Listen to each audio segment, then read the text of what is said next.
Vamos a iniciar con nuestra clase, con nuestra reflexión el día de hoy.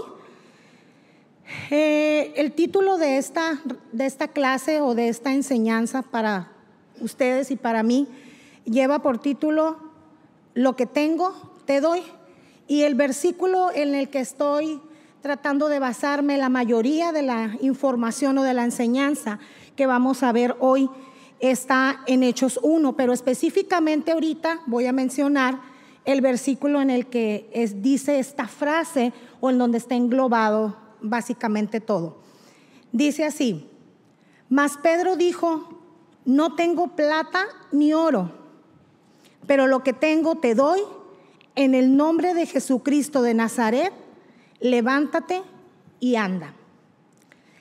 No sé si recuerde que en clases pasadas, específicamente de las que impartió el pastor Sadoc, estuvimos viendo una serie que se llama En Defensa de la Fe. En la número 4, porque sé perfectamente, porque en base a eso desarrollé esta clase o esta enseñanza, él trató el tema de la mente de Cristo. No sé si alguno de ustedes recuerda esa parte en donde el pastor Sadoc hablaba de la mente de Cristo. Pero a mí en lo particular, déjeme decirle que me gustó mucho una frase que mencionó donde dice que que el Espíritu Santo dispone de la información que hay dentro de nosotros para traerla a nuestra memoria y dar una respuesta en el momento y hora indicada. Eso me gustó de esa clase, cuando dijo: el Espíritu Santo toma lo que está dentro de ti, usa esa parte que está grabada en tu memoria y lo saca en el momento que tú lo necesitas. Eso es lo que el pastor Sadoc estuvo hablando en esa clase específicamente. Algo que me hace pensar que tener la mente de Cristo es que para ser un verdadero cristiano deberíamos de pensar y de hacer las cosas como Cristo las hubiera hecho. Si quiero ser una verdadera cristiana, tengo que pensar y tengo que hacer las cosas como las hace Jesús. Pero si repito esas cosas, si hago una práctica deliberada en mi vida, entonces el Espíritu Santo que está dentro de mí lo va a permitir que se haga siempre. El Espíritu Santo va a actuar porque yo hago repetidamente las cosas y pienso como Jesús. El Espíritu Santo rápido actúa en nosotros de manera permanente. Ahora, paréntesis, quiero comentar algo. Jesús, cuando andaba en la tierra, Él era la palabra de Dios andando, ¿sí o no? Él era la presencia de la palabra, Él era Dios, y iba juntamente. Decía, de hecho también esto lo comentó el pastor Sadoc, Jesús no tenía que memorizarse la palabra, no tenía que memorizarse los versículos, porque Él era la palabra viviente. Él andaba caminando y esa era la palabra presente en donde Él estaba, ¿sí? Nosotros, pues no somos Jesús. Tenemos que pensar como Él, tenemos que hacerlo como Él, pero nosotros sí tenemos que aprender la palabra. Nosotros sí tenemos que conocer la palabra de Dios para recordarla. ¿Se acuerda que la clase pasada donde me tocó impartir a mí, yo les decía que no se nos olvidara recordar? Hay momentos de nuestra vida que necesitamos recordar cosas para traerlas a nuestro corazón, traerlas a la mente, una promesa, algo que esté pasando y recordar rápido eso para decir: ah, sí, Señor, yo sé, tú me dijiste esto, tu palabra dice esto. Bueno, nosotros ocupamos memorizarla. Dentro de este paréntesis que estoy mencionándoles, necesitamos conocer la palabra, necesito repetirla para estarme, ¿sí?, basando en ella y que sea utilizada por el Espíritu Santo. ¿Cuándo? En el momento indicado. Ya la voy a memorizar, la voy a dejar plantada dentro de mí para que el Espíritu Santo haga esa función de traerla rápido a mi memoria para yo hablarla, ¿sí?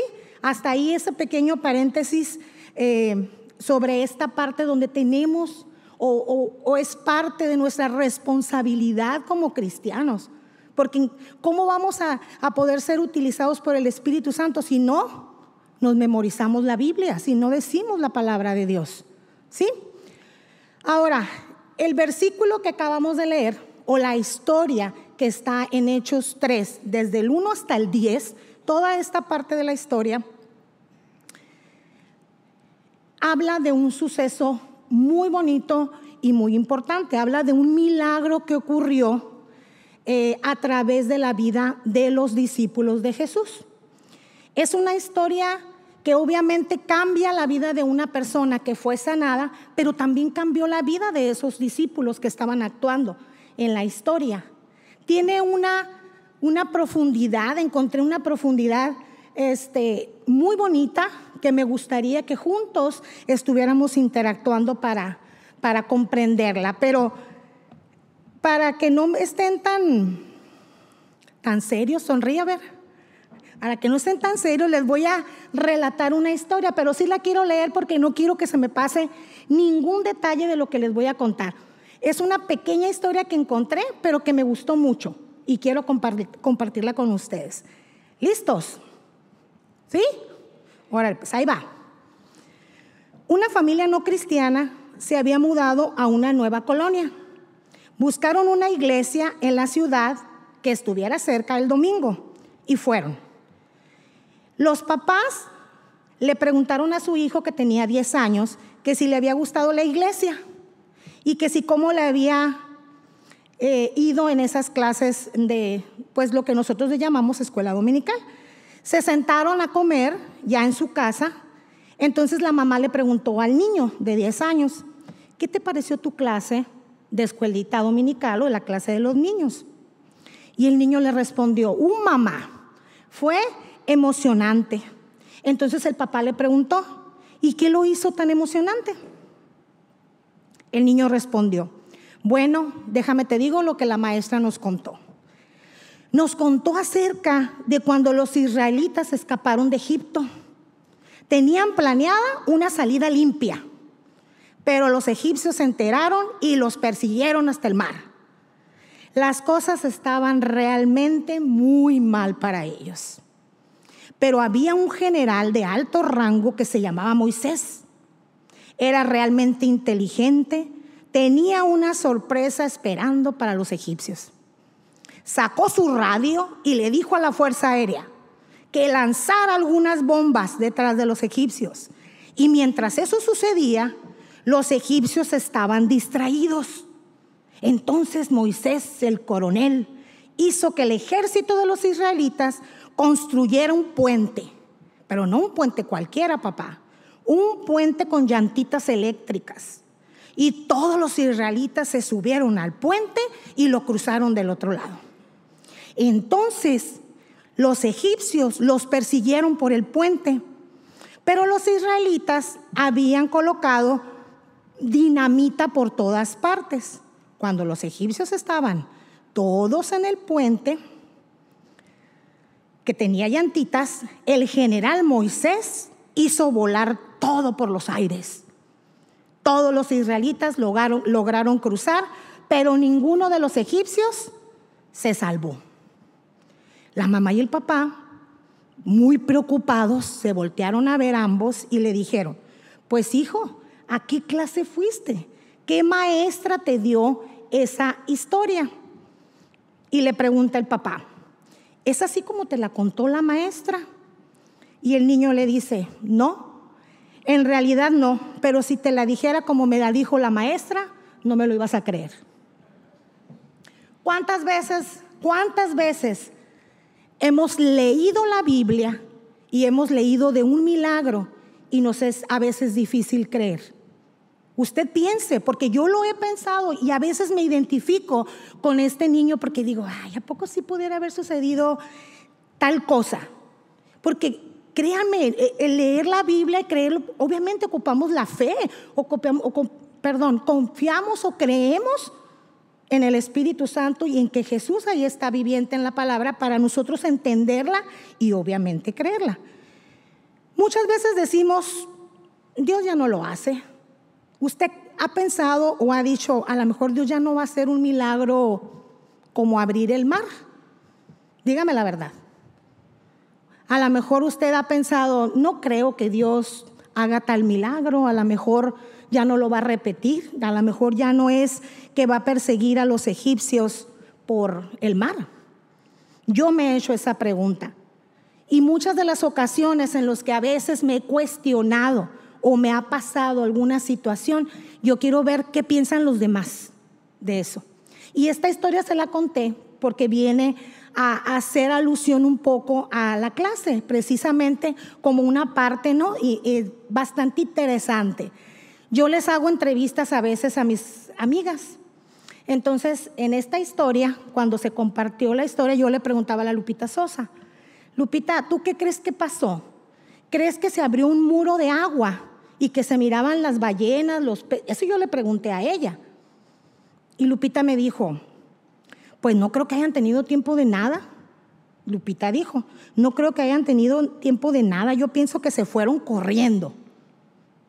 Entonces, después le pregunté a la pastora, Pati, y me dijo, yo creo que no, dijo, porque o no tuvieron tiempo de ver, dijo, yo creo que iban con sus animales, con su familia, con sus hijos, y pues ellos arrancaron, no tuvieron tiempo de hacerlo.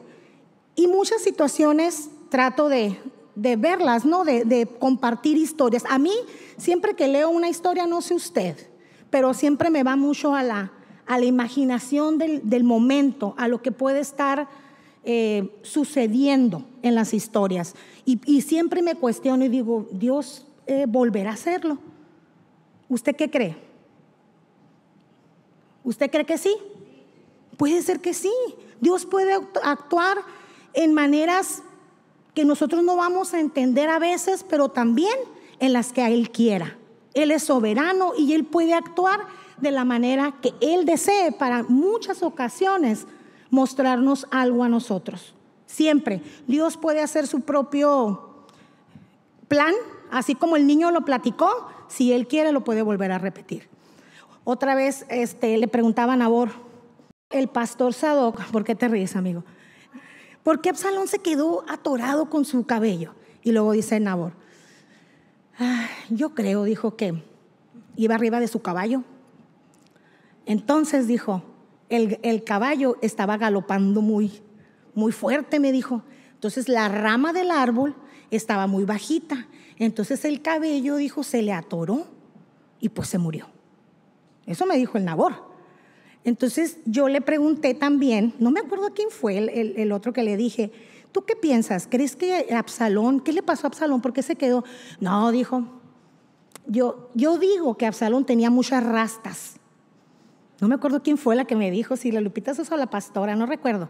Muchas rastas, dijo, entonces pues como el cabello está muy enredado, se quedó en la rama y pues se quedó atorado el cabello y pues se murió. Entonces le preguntó al pastor Sadoc, ¿tú qué piensas? ¿Qué fue lo que pasó con Absalón? No, dijo Sadoc, yo pienso que era tan ególatra, tan vanidoso, que no agarró la espada y se cortó el cabello para no morir ahorcado. Cada historia, cada momento siempre puede ser cuestionable o podemos volver a ver o que Dios pueda repetir algún milagro o alguna enseñanza, ya sea en nosotros o en otros, de lo que ha sucedido en la historia. Pero bueno, ya sabemos que Dios lo puede hacer, sí. Dios es el mismo y puede repetir, si Él quiere, muchísimas cosas. Pero ahora vamos a ver lo que sucedió en Hechos. ¿Qué paréntesis tan grande, verdad? Bueno, pero es para que este poquito se despabile y no esté tan serio. Las señales y los prodigios que se mostró Dios a través de las manos de los discípulos, específicamente de Pedro y de Juan. Vamos a ver cómo estos dos personajes tenían la mente de Cristo y cómo de las manos de estos discípulos salía virtud. Hay unos puntos muy importantes que quiero mencionar que estos dos discípulos habían hecho. Habían caminado con Jesús, habían escuchado de las enseñanzas de Jesús, lo habían visto sanar personas. Ellos estuvieron presentes en muchos milagros que habían hecho junto con Jesús. Le habían visto morir. Ellos siguieron ese camino. Ellos se dieron cuenta de cuando Jesús murió, pero también cuando había resucitado. Ellos también formaron parte de esa historia junto con Jesús. No lo encontraron en la tumba estaba vacía. Ellos dieron ese testimonio junto con las mujeres que estaban allí en el sepulcro y se dieron cuenta que Jesús no estaba. Estos discípulos lo vieron a Jesús irse al cielo. Estaban presentes y también cuando les dejó el Consolador, que es el Espíritu Santo. Tomando en cuenta todo esto, ahora sí, quisiera que pusiéramos muchísima atención a la pantalla, porque vamos a ver la curación o la sanidad que Jesús hizo a través de sus discípulos de un cojo que estaba sentado en la puerta de un templo. Pero como ya les platiqué que a mí me gusta imaginar, ahora les traje un video. Dura aproximadamente 2 minutos y fracción, porque ahora no la vamos a leer, ahora la vamos a ver. Entonces vamos a poner mucha atención para ver este pequeño video. ¿Listo?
¿Una limosna? Una limosna, por favor. Míranos.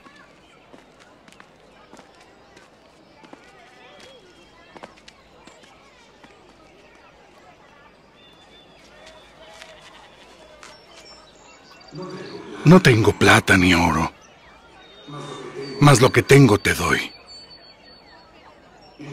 En el nombre de Jesucristo de Nazaret, levántate y anda.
Qué diferente es verlo a leerlo, ¿verdad? Nos da que nuestra imaginación se pueda ver más concreta y más reflejada. Esta historia es Hechos 3, del 1 al 8, ¿ok? Pero, ¿qué nos enseña o qué podemos aprender juntos de esta historia? ¿Qué podemos rescatar, mirar, aprender? Uno, el hombre cojo. Había un hombre cojo. Y la descripción o el significado de una persona cojo o coja, fíjese bien ahí lo que dice en la pantalla, dicho de una persona o de un animal que cojea bien por la falta de una pierna o pie, bien por la pérdida del uso normal de cualquiera de estos miembros. Primero que nada, ya lo vimos, no podía caminar. El cojo, por su condición física y por el Antiguo Testamento, que lo vamos a leer ahorita, él no podía entrar al templo.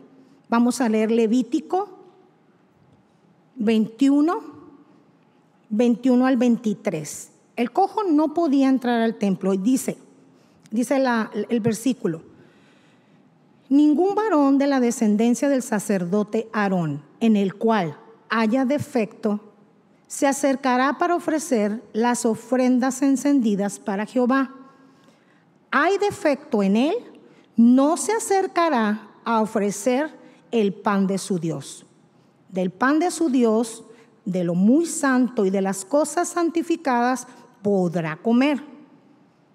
Pero no se acercará tras el velo, ni se acercará al altar, por cuanto hay defecto en él, para que no profane mi santuario, porque yo, Jehová, soy el que los santificó. El cojo sabía perfectamente, porque conocían la ley y no lo iban a dejar entrar. Él pensó, a lo mejor pensó, Dios no me quiere porque mira cómo estoy. Tengo esta condición física, yo ya venía, desde mi nacimiento ya venía enfermo. Él ya estaba acostumbrado a esa vida porque ese padecimiento tenía toda su vida sufriéndolo. Ya estaba él en esa condición. No tenía ninguna actividad, sin embargo, tenían que llevarlo. Tenía que ser auxiliado por otras personas para llegar a ese lugar. Lo tenían que transportar al templo y después de que él terminara de pedir la limosna, pues obviamente tenían que ayudarlo para llevarlo a su casa.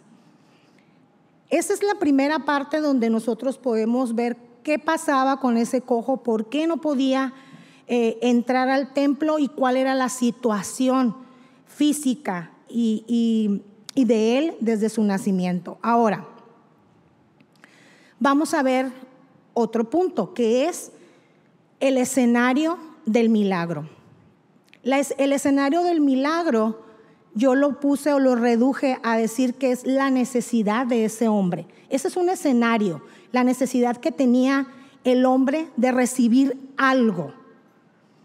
Los escenarios donde puede suceder algo es como un campo, como si nosotros fuéramos a sembrar una pequeña semilla para que ocurra un milagro. Es decir, en el lugar en donde se nos presente una necesidad. ¿Cuál puede ser un campo de oportunidad para nosotros de sembrar una semilla? El lugar en donde estás. Puede ser tu trabajo, puede ser tu escuela, puede ser un hospital. ¿En dónde va a ser ese escenario para ti o para mí en donde podemos hablar de Cristo? Ese era el escenario del cojo. El escenario del milagro era la necesidad que estaba teniendo. Si ustedes van a un lugar y miran una necesidad, si yo voy a un lugar y veo una necesidad, ese es mi escenario. Esa es mi oportunidad para poner la palabra de Dios en esa persona que necesita algo. Donde quiera que pise tu pie. Esa clase también ya la vimos. Esa historia estuvimos mirando de cómo donde pisara nuestro pie era el lugar en donde íbamos a realizar algo, a impactar algo. El milagro ahí está. Solamente tenemos que aplicarlo nosotros en nuestro escenario. Número 3, los discípulos de Jesús. Pedro, porque solamente está hablando de Pedro y de Juan. El cojo los vio cuando iban llegando al templo y les rogó que le dieran, ¿qué? Una limosna. Una limosna, por favor, les dice el cojo. Pero le dieron algo más allá de una limosna. Le dieron lo que ellos traían adentro a través del Espíritu Santo. El cojo no esperaba eso, no tenía idea. Yo pienso que no tenía ni idea de lo que iba a suceder en ese momento a través de Pedro y de Juan. Ese momento tan sobrenatural, tan especial, no creo que se haya percatado el cojo de lo que iba a pasar. Pedro y Juan le respondieron al cojo conforme a lo que tenían ellos, conforme a lo que habían vivido, conforme a lo que se habían acordado que habían pasado a través o en el caminar. ¿Con quién? Con Jesús. Ellos ya lo habían aprendido de Jesús. Y le dicen al cojo, míranos. Hicieron un contacto visual con el cojo. Le dicen, míranos. No estaba volteando a lo mejor a verlos, por eso ellos le dicen esa palabra. Y mire, yo me doy cuenta, porque yo lo he hecho. Cuando yo no hago contacto visual con alguien, es porque no le quiero ayudar. Es verdad. Si ustedes ven a alguien pidiendo dinero a la entrada de algún lugar, es un ejemplo muy básico, pero es un ejemplo muy real. Si ustedes ven a alguien, se voltean para otro lado y se van caminando. Yo lo he hecho, porque no quiero o ver su condición física porque me da algo adentro o porque simplemente no deseo apoyarlo. Por la situación que sea, no estoy diciendo que esa persona diga mentiras o no es cierto que esté enfermo su hijo, no estoy cuestionando la parte que la persona en su necesidad pide. Estoy diciendo lo que yo he hecho. Muchas de las situaciones hace que no tengamos ese contacto visual, porque mejor queremos pasar, pues no sé si desapercibidos, pero realmente es porque no hay un deseo en el corazón de ayudar a esa persona que está. Ellos mismos, Pedro y Juan, conocían ese caminito, sabían en algún momento, porque ya conocían ese templo, se dirigían hacia ese lugar como nosotros también nos dirigimos a nuestro trabajo, nuestra escuela, incluso aquí a la congregación. Y aquí es en donde viene la parte que estamos hablando del tema, donde le dicen, no tengo ni plata ni oro, pero lo que tengo te doy. En el nombre de Jesucristo de Nazaret. Mire, cuando dicen en el nombre de Jesucristo de Nazaret, no es solo un nombre, no es solamente el decir, obviamente están diciendo el nombre de Jesús, claro, pero a mí inmediatamente se me viene a mi mente cuando ellos dicen Jesús de Nazaret. ¿Saben qué pienso yo?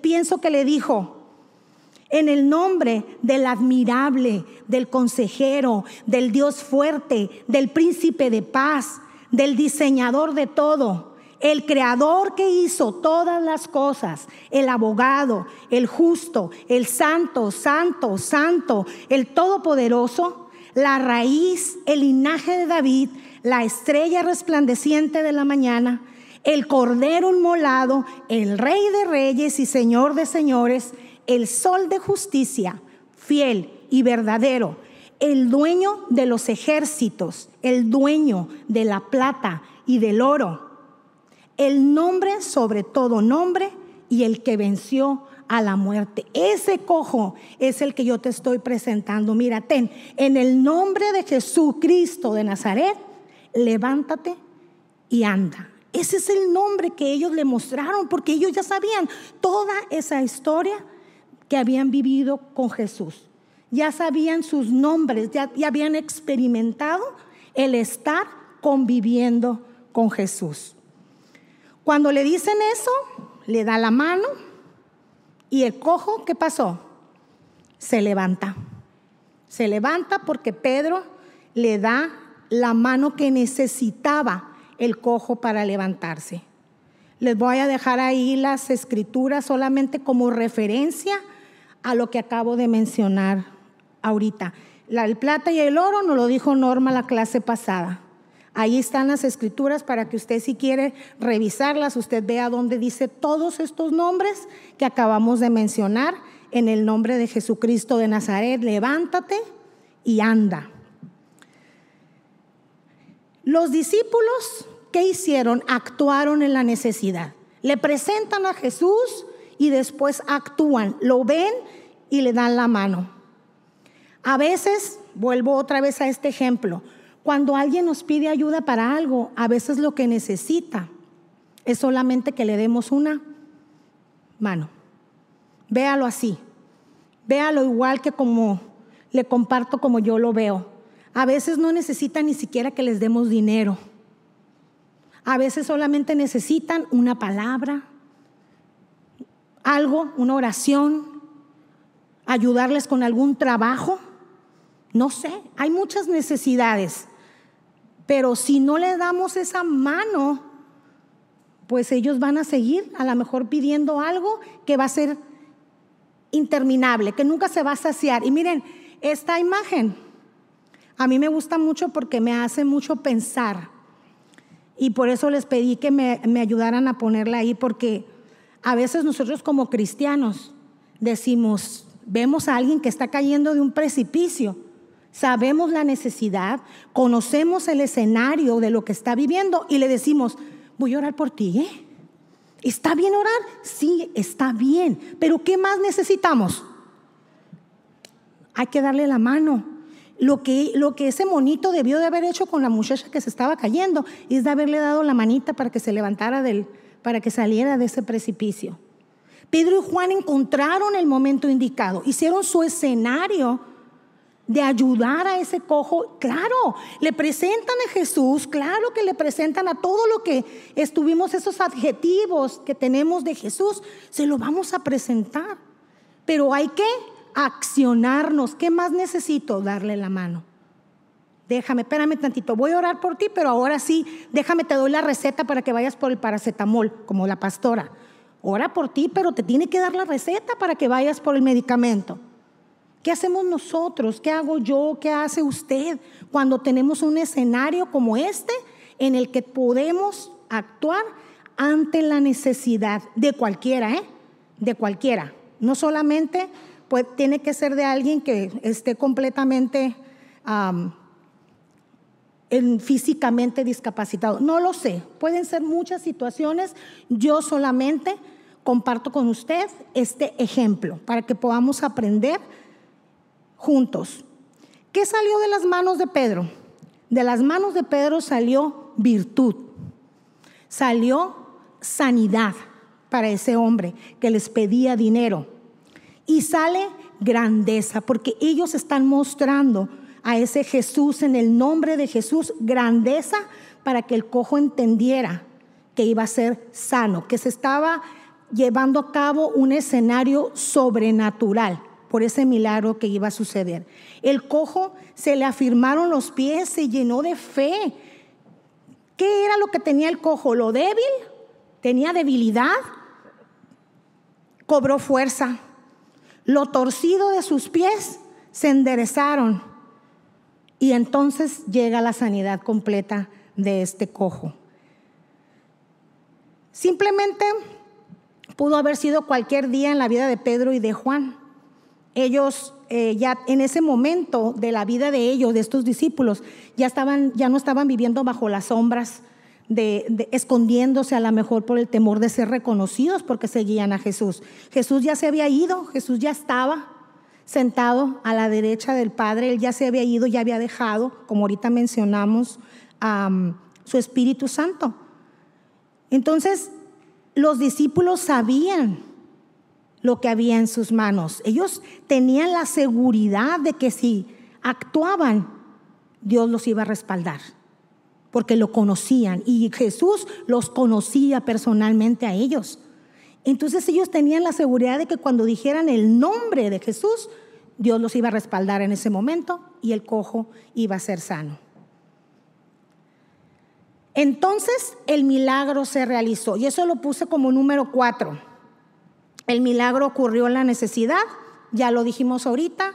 El cojo, ¿qué hizo cuando lo sanó? Pedro le dijo: gracias, Pedro, con permiso voy a mi casa a dormir. No, el cojo se puso a saltar, se puso a brincar. ¿Y qué hizo? Entró por su propio pie al templo. No se quedó, no se fue a su casa a descansar. Ya había descansado mucho. Ya había estado postrado dice en la escritura, desde su nacimiento. Él ya había descansado mucho, sus tobillos ya estaban fuertes para saltar, ya podía caminar, ya había entendido que había sido sano por el nombre de Jesús. Y nosotros muchas veces, yo digo: ay, me duele la rodilla, no voy a ir a la iglesia. Yo estoy poniendo el ejemplo de que yo lo he dicho. Me duele esto, no voy a ir a la iglesia. Y a lo mejor hay momentos de salud que obviamente sí se necesitan descansar. Y eso lo entendemos, pero el tener tanto tiempo en una situación y después cambiar completamente porque Dios hizo un milagro, ese hombre le salía el gozo por todas partes. Saltaba, se movía. Ahora, en los últimos 2 versículos que no vimos ahorita en el video, porque el video está hasta en el 8, yo sí le voy a dar un último punto, que es el número 5. En el número 5 yo le puse que el cojo demuestra su sanidad ante todos. Eso no lo vimos en el video, pero cuando ese cojo entra al templo y todos los que estaban presentes lo vieron, ¿qué dice esos 2 versículos? Que la gente se llenó de espanto. Ay, discúlpeme, pero yo sí me hubiera muerto de miedo. Si yo veo una persona que me pide limosna por años y años sentado afuera de un lugar y después lo veo saltando adentro del templo, a mí sí me da miedo. Y yo digo: no sé si sea brujería, si yo no fuera creyente, no sé qué es esto. Sí me llenaría de espanto. Sí me llenaría de espanto. Pero en la Biblia dice que la gente que lo miraba se sorprendía.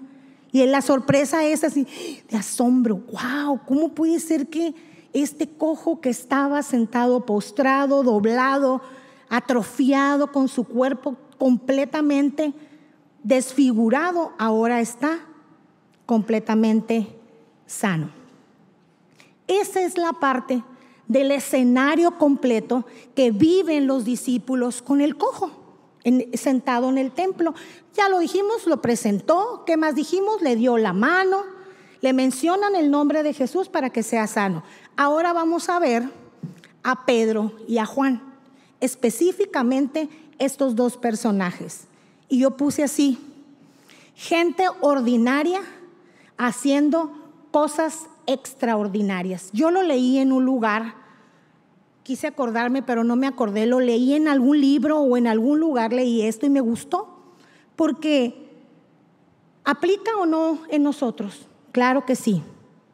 Aplica completamente el ejemplo de Pedro y Juan en nosotros. ¿Qué está saliendo de nuestras manos? Pedro y Juan recordaron un versículo que ahorita lo vamos a poner ahí, que dice: pero recibiréis poder cuando haya venido sobre vosotros el Espíritu Santo, y me seréis testigos en Jerusalén, en toda Judea, en Samaria y hasta lo último de la tierra. Le dieron al cojo el poder que ellos habían recibido.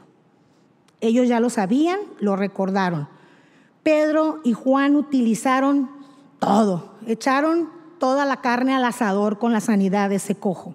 Ellos implementaron todo y dijeron: yo me acuerdo que Jesús dijo que todo lo que pidiéramos en su nombre iba a ser hecho. Yo recuerdo que Él nos dijo que todo lo que le pidiéramos al Padre en su nombre, y lo vamos a leer, mire, está en Juan 14, 13, 14. Y todo lo que le pidieres al Padre en mi nombre, lo haré, para que el Padre sea glorificado en el Hijo. Si algo pidieres en mi nombre, yo lo haré. Pedro y Juan recordaron y dijeron, yo me acuerdo cuando Jesús dijo eso. Y lo utilizaron en su escenario, lo utilizaron en el momento indicado y se lo presentaron a ese hombre enfermo. Pedro recordó, quiero suponer, porque ese es un escenario que yo digo, Pedro se tuvo que haber acordado cuando Jesús le dijo, cuando quieras echar fuera demonios, Pedro, cuando quieras echar demonios, Juan, diles esto en mi nombre. Vamos a leerlo. Está en Marcos 16, 17 y 18. Y estas señales seguirán a los que creen. En mi nombre echarán fuera demonios, hablarán nuevas lenguas, tomarán en las manos serpientes y si bebieren cosa mortífera no les hará daño. Sobre los enfermos pondrán sus manos y sanarán. Pedro se tuvo que haber acordado de eso que ya estaba en su memoria, de eso que ya había mirado a través de la vida de Jesús y dijo, aquí es el momento donde lo voy a utilizar. Aquí es el momento indicado que tenemos que actuar. Vente, Juan, vente, verás, vamos allá con el hombre para poner en práctica lo que Jesús nos dejó y nos enseñó. ¿Qué gente es esta? Gente ordinaria haciendo cosas extraordinarias. ¿Qué hacemos nosotros cuando estamos en lugares que nadie espera? ¿Qué hacemos? Pensemos, es una pregunta para usted, así como me la hice yo. ¿Qué hacemos cuando estamos en lugares que nadie espera? Dijo el pastor Sadoc una vez que el verdadero carácter de un hombre se conoce por lo que hace cuando nadie lo está mirando. Ese es el verdadero carácter de una persona. ¿Qué hacemos? ¿Qué hacemos en las horas que nadie espera? Así como ¿qué pasó? ¿De repente fue esto? ¿De repente? No sé, nunca miré la hora. ¿Qué estamos haciendo? ¿Qué hacemos con los días que nadie espera? ¿De qué sale de nuestras manos? ¿Qué sale cuando hacemos algo? ¿Qué palabras son las que decimos a la gente? ¿Qué palabras salen de nosotros que honren el nombre de Dios? Doy mis manos, así como cantamos y a veces también decimos, doy mis manos, mi vida y mis recursos para ayudar. Porque esa pregunta yo también me la hago y digo, no, yo creo que no, me está faltando. Aquí estoy fallando y le pido perdón a Dios para volverme a encaminar en lo que tengo que hacer y que Dios me mandó. Cuando la grandeza de Dios, escúcheme bien porque esto es más, hasta me los aprendo de memoria. Cuando la grandeza de Dios está en nosotros, nadie nos puede opacar. La grandeza de Dios nadie la puede opacar. La grandeza en Pedro y en Juan, que como ahorita dijimos, gente ordinaria haciendo cosas extraordinarias, también está en usted y en mí. Nadie puede opacarlos. Eso es lo que pasó con Pedro y Juan. Nadie los opacó, era su momento. Eran imperfectos, eran hombres, eran humanos que habían vivido una estrecha relación con Jesús. Lo conocían, así como usted y yo debemos de conocer a Jesús. Y leer la Biblia y orar y preguntarle a Dios para que nos responda. Ellos caminaron con Él y convivieron con Él. Dios no los usó por lo que eran, sino a pesar de lo que eran. Ay, Dios mío, pero era Pedro y Juan. Yo soy la Adriana Nuño, dijo la pastora, una simple mortal. Pero esto que está hablando aquí la Biblia es Pedro y Juan. Pedro, los apóstoles lo vieron, lo tentaron, caminaron con él. Pero es lo mismo conmigo. Si yo leo la Biblia, camino con Jesús. Si lo leo y lo obedezco porque sus mandamientos dicen que tengo que obedecer, estoy caminando con Cristo. Esa era la parte que Pedro y Juan tenían, ese privilegio que ellos estaban haciendo de estar actuando en el momento indicado. Usted y yo, a pesar de lo que somos, Dios nos puede usar. Y ahorita le dije, ay, pero era Pedro, ay, pero era Juan. Cuando lo leí dije, a ver, déjame investigar de estos dos personajes que obviamente hemos escuchado muchas historias de Pedro, hemos escuchado muchas historias de Juan, sabemos quiénes son como discípulos de Jesús, pero déjeme decirle poquito de quién era cada uno, nomás con 2 versículos. ¿Quién era Pedro? Obviamente hay muchas cosas, como le decía, de poder tomar de Pedro, pero vamos a leer Hechos 5 del 15 al 16. A la sombra de Pedro, los enfermos sanaban. Ese era Pedro. Vamos a leerlo. Dice, tanto que sacaban a los enfermos a las calles y los ponían en camas y lechos, para que al pasar Pedro, a lo menos su sombra cayese sobre alguno de ellos. Y aún de las ciudades vecinas, muchos venían a Jerusalén trayendo enfermos y atormentados de espíritus inmundos, y todos eran sanados. Wow. No, pues Pedro, a la sombra de Pedro sanaban los enfermos, venían los vecinos, si estaba atormentado por un demonio, Pedro oraba por ellos y eran salvos, eran sanos de ese problema que tenían. Pero Jesús, ¿qué cree? ¿Sabe cómo le dijo una vez a Pedro? No. Jesús le dijo, Satanás. ¿No me cree? Vamos a leerlo. Mateo 16, 23. Pero él, hablando Jesús, volviéndose le dijo a Pedro, quítate de delante de mí, Satanás. Me eres tropiezo, porque no pones la mira en las cosas de Dios, sino en la de los hombres. Bueno, pues soy Pedro, ¿sanan los enfermos o soy Satanás? Yo me imagino que Pedro entró en un conflicto, pero también entró en conflicto porque sus obras demostraban eso delante de Jesús. Jesús le dijo, Satanás, mire, yo hablo completamente de mí. Si a mí me hubiera dicho Satanás la pastora, yo ya me hubiera ido a la congre. Si Jesús me hubiera dicho eso, yo creo que me hubiera tenido pensamientos de suicidio. Ay, Señor, pero si tanto tiempo que te he seguido, déjame llorar. Voy a estar sentida con Jesús, no le voy a hablar en todo el día, porque me dijo Satanás. Yo lo hubiera hecho, yo sí. Yo hubiera desistido, yo me hubiera ido, ya no hubiera venido a la iglesia, ya no hubiera seguido a Jesús, me olvido de todo y me voy. Ya olvídense de todo, yo aquí me quedo en mi casa, que no me molesten, yo sigo mi vida normal. ¿Lo pensé en algún momento? Sí lo pensé. Cuando recién empecé en mi cristianismo, yo tenía 20 años cuando recién empecé, y lo pensé, sí. Ay, es que no me habló fulano, es que me dijo que traigo la falda bien cortita. Sí, es cierto. Estoy diciendo porque lo viví. Le estoy platicando parte de lo que yo he experimentado también. Y era una sentida de primera. Yo digo, no, Jesús, pues entonces, ¿qué hago? ¿Sano enfermos? ¿Echo fuera demonios o soy Satanás? Yo sí lo hubiera hecho, así, prácticamente.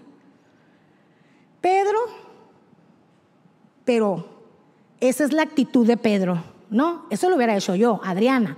Pero Pedro dijo, no, pues sí me dijo Satanás porque pues, la regué, le pido perdón, pero sigo adelante. Sigo adelante y me voy a creer lo que me dijo de que me iba a dar poder. No por lo que soy, sino porque a pesar de lo que soy, en mis momentos de debilidad, Dios me usa. Todos hemos tenido momentos de debilidad, todos hemos tenido esos pensamientos. No nomás yo, quiero pensar que no nada más yo, pero todos hemos de alguna manera vivido alguna situación así como Pedro. Ahora, si ya vimos lo que era Pedro, pues ahora vamos a ver quién era Juanito. Ahora vamos a ver a Juan. Juan, vamos a leer ahorita, se describe a sí mismo. Ay, qué suave Juan, él dijo, yo soy el amado de Jesús. Vamos a leer Juan 13:23. Dice, Y uno de sus discípulos, al cual Jesús amaba, estaba recostado al lado de Jesús. ¿Quién escribió el libro? Juan. ¿Y quién era el que estaba diciendo? Juan. Estamos viendo quién era Juan. Juan se describió a sí mismo como el amado de Jesús. Yo soy el consentido de Jesús. Juan dijo, mira, Jesús me ama más que a todos. Yo soy Juan, el consentido de Jesús. Ese era Juan. Así se describía él, conste. Estamos diciendo que él se describía así, como que estaba muy cercano a Jesús, como que compartían cosas muy especiales, al igual que sus discípulos, pero él se describía como, yo digo que el consentido. Ahora, Juan, ese Juanito hermoso, amoroso, hermoso, que estaba ahí con Jesús y se describía a sí mismo como era el amado de Jesús, quería fulminar a la gente de Samaria. Lucas 9, 54 y 56. Siga ahí la escritura, dice: viendo esto, sus discípulos Jacobo y Juan dijeron: Señor, ¿quieres que mandemos que descienda fuego del cielo como hizo Elías y los consuma? Entonces, volviéndose él, estaba hablando Jesús, le reprendió diciendo: vosotros no sabéis de qué espíritu sois, porque el Hijo del Hombre no ha venido para perder las almas de los hombres, sino para salvarlas. Y ya se fueron a otra aldea. Juanito, el amoroso, el consentido, quería fulminar con fuego como lo había hecho Elías cuando estaban adorando otros dioses y que cayó fuego del cielo. ¡Fum! Se murieron todos. Señor, ahorita mismo, dinos, porque queremos orar para que el fuego también fulmine estos que te están faltando el respeto. Dinos, Señor, tú da la orden, inmediatamente nosotros oramos. Dios santo, ese Juanito, no, pues, pero Dios en ese momento, Jesús les estaba enseñando la gracia, el perdón. Cálmate, Juanito, no pasa nada, mira, espérame, vámonos para otra aldea, tú no hagas esas cosas feas. Así también nos dice Dios a nosotros en nuestras vidas. Dios estaba enseñando gracia, perdón. Dios no había venido a aniquilarnos, pues entonces no estuviéramos aquí. Jesús nos perdonó como los perdonó a ellos en su momento, como los usó como un instrumento, como un vaso de honra para hacer la obra que Dios les había encomendado en esta tierra. Ahora, ¿cuál es el significado de las palabras lo que tengo te doy? ¿Cuál es el significado? Obviamente, lo más importante que debemos tener para dar es ¿a quién? A Jesucristo. Eso es lo primero que tengo que dar. Lo que tengo te doy. ¿Qué tengo? Jesús. Es tener la seguridad de que tengo a Jesús para darlo a alguien, en donde sea. Acuérdense que ya lo vimos. Vamos a procurar tener a Jesús en nuestro corazón, en nuestras palabras, en nuestra mente, actuar con la mente de Cristo y ejecutar la acción para ayudar. Que lo que salga de nuestras manos sea para compartir nuestros dones, nuestros talentos y nuestras virtudes. ¿A usted se lo regaló Dios o lo compró usted los dones y los talentos y las virtudes? Dios se los regaló. Si Dios nos regaló esos dones, esos talentos y esas virtudes, ahora nos toca a nosotros regalar y dar esos dones y esos talentos. Lo tenemos que dar a los demás en regalo. Que cuando digamos lo que tengo te doy, demos a Jesús. Que mostremos a Jesús cuando decimos lo que tengo te doy. Para hacer la obra que nos mandó, al igual que Pedro, al igual que Juan, gente ordinaria como ustedes y como yo, haciendo la diferencia, haciendo cosas extraordinarias. ¿Qué es lo que estoy poniendo? ¿Qué es lo que estoy agarrando con mis manos? Que en medio del dolor y la necesidad, cuando digamos lo que tengo te doy, demos una palabra de sanidad cuando presentemos a Jesús. Eso es lo que significa lo que tengo, te doy. Lo que tengo, te doy significa que nosotros vamos a tratar de dar una palabra de aliento, una oración, pero una mano. ¿En qué te ayudo? A veces, cuando tenemos muchas actividades o estamos muy ocupados, no nos queremos comprometer porque tenemos muchas actividades. Pero a veces es tan insignificante la ayuda que a veces la persona necesita que no necesitamos hacer un mayor esfuerzo. Es un esfuerzo mínimo, un esfuerzo pequeño en el que podemos actuar para mostrar lo que tenemos. Lo que tengo, te doy. Dios nos da esa oportunidad de hacerlo nosotros, pero si no tenemos la seguridad, si nosotros dudamos muchas veces de lo que somos, no vamos a poder realizar ese trabajo. Dios ya nos perdonó. Dios nos va a usar en el momento indicado. Dios nos va a usar en esos lugares en donde tú estás, en donde yo estoy. Esos son los lugares que Dios nos va a poner. La oportunidad de mostrar lo que tengo, te doy. Dios ya extendió su mano hacia nosotros, tiene un propósito para nosotros, ya nos ayudó a nosotros, nos sigue ayudando. Entonces, ¿nosotros qué vamos a hacer? Vamos a ayudar a los demás. Ya acuérdese, no tiene que ser una ayuda espectacular de verdad. A veces son cosas como un abrazo. A veces hay una necesidad de que alguien te abrace. A veces hay una necesidad de que alguien te toque el hombro y te diga: échale ganas, vas bien.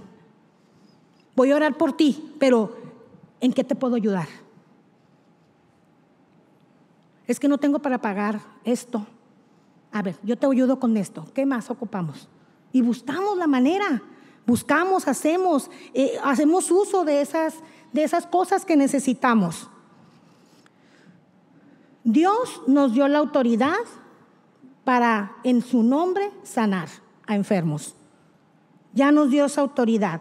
Dios ya nos dio la autoridad y el poder a nosotros en su nombre de enderezar lo que estaba torcido, lo que estaba dañado, como con la vida de esa persona enferma que Pedro y Juan había sanado. Nosotros ya habíamos perdido muchas cosas, pero Dios nos está dando la oportunidad de arrepentirnos de no haber hecho en su momento, a lo mejor el decir: Señor, perdóname porque cuando tuve esa oportunidad no lo hice.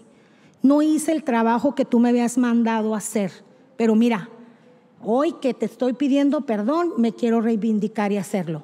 Eso es lo más importante. Acuérdense, somos gente ordinaria, pero queremos hacer algo extraordinario en el nombre de Jesús. No subestimemos el poder de hacer milagros de Dios. No subestimemos el poder que a veces nosotros mismos podemos ser usados por Dios para tocar a alguien, para orar por alguien, para decirle algo a alguien, porque tenemos que confiar que ya está puesto su espíritu en mí, la mente de Cristo, los pensamientos de Cristo y el actuar en nosotros como Cristo lo hubiera hecho. Hay muchas ocasiones, y yo lo he sentido y quiero pensar que no nomás yo, sino que a veces nos hemos sentido inadecuados para hacer una tarea. A veces no nos sentimos apropiados para realizar algo extraordinario, orar por alguien o ayudarle a alguien, porque sentimos que carecemos de eso, porque hemos pecado, porque no me siento digna de hacer las cosas que Jesús hubiera hecho, porque siento que lo voy a defraudar, siento que va a decir: pero ¿por qué estás haciendo eso tú? Pero Dios, si tú te presentas delante de Dios y le pides perdón, Dios te va a usar. Dios va a olvidar lo que verdaderamente nosotros estamos dejando, ¿sí? Que nuestro corazón esté limpio para ser usados por Dios. Nosotros Como cristianos, ahorita decía al principio que para que un verdadero cristiano pueda brillar o pueda ser esa sal de la tierra, ese ingrediente perfecto en medio de la necesidad, tenemos que pensar y actuar como Cristo. Si nosotros en un momento hemos sentido que la gente del mundo, que la gente de afuera nos pide algo a nosotros, ¿qué es lo que primero nos pide cuando sabe que somos cristianos? ¿Qué es lo que primero dice? Ay, manita, ¿puedes qué? Orar. Ay, es que a ti Dios sí te escucha. Por favor, te pido que ores por mi hermana, mi mamá, mi papá. ¿Y nosotros qué hacemos? Rápido, ¿verdad? Le pedimos a todos nuestros compañeros de la iglesia que oremos por esa necesidad. Rápido nos activamos, empezamos a orar, tenemos médicos, rápido la Pati manda un médico, manda enfermero, manda esto y empezamos a ver qué más podemos aportar en medio de esa necesidad. La gente que está afuera, la gente del mundo, la gente que compartimos diariamente, que no son cristianos, que no conocen la Biblia, que no saben lo que nosotros sí sabemos, son los que más necesitan que actuemos en medio de su necesidad. Y a pesar de lo que sintamos, a pesar de nuestra condición, pensemos en Pedro y en Juan. Y como ahorita dije, ay, pues será Pedro, ay, pues será Juan, Señor, qué cansada. Yo soy Adriana, yo no hago cosas extraordinarias. Pero Pedro pues le dijo a Satanás, pues tengo esperanza. Sí, tengo esperanza entonces. Déjame arrepiento, Señor, me sacudo y sigo adelante. Deja nada más, me repongo de esto y Señor, yo creo que tú me vas a usar, yo creo que tú me perdonaste, yo creo en ese sacrificio y yo creo en lo que puedes hacer a través de mis manos.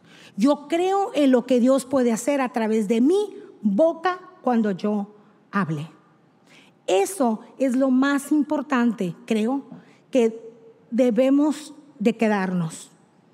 Lo que tengo, te doy. Que esa palabra, cuando resuene en nuestra mente y cuando la vayamos a decir, sea todo lo que miramos, lo que vamos a dar.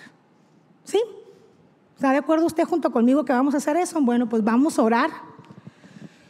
Yo terminé mi tema. Acuérdese, lo que tengo, te doy. Lo que tengo, te doy. Grábese esta frase, grábese esta historia, grábese este versículo que está en Hechos 3 del 1 al 10, la historia del cojo. Siempre piense en eso y siempre piense que como Pedro y Juan estamos usted y yo, estamos Erika y yo, Norma y yo, Estela y yo, Lupita y yo. Somos gente ordinaria, pero la diferencia es hacer cosas extraordinarias para Dios, siempre para Dios. ¿De acuerdo?